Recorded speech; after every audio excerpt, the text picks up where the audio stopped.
Hi ladies! For today's video, may nagpubook sa ating regular client at ayan na nga, for the post pa ang person, ganun. And syempre, for the waiting tayo sa aking favorite rider, medyo busy pa siya dyan sa part na yan. At eto na nga, papunta na kami sa aking kliyente, medyo late pero okay lang dahil mabait naman ang aking kliyente.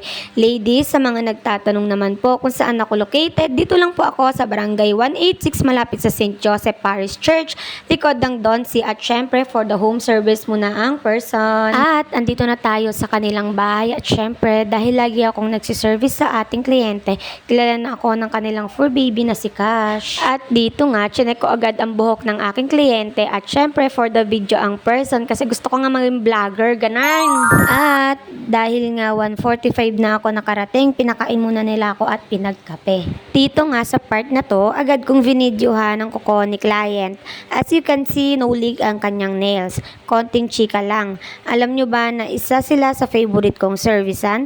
Bukod sa more chika, itong kliyente ko na to sobrang bait.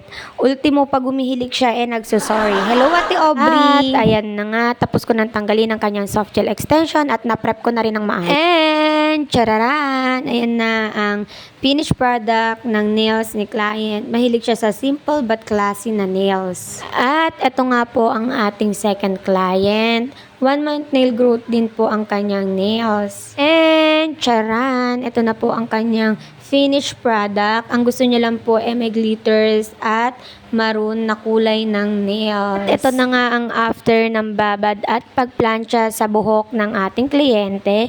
Medyo shiny effect na siya dyan. Konting chika lang po. Ladies, kung napapansin nyo na sobrang dry na ng inyong buhok, mas okay na pumunta o kumonsulta sa preferred salon or sa trusted na gumagawa ng hair nyo para maagapan ang pagkasira nito.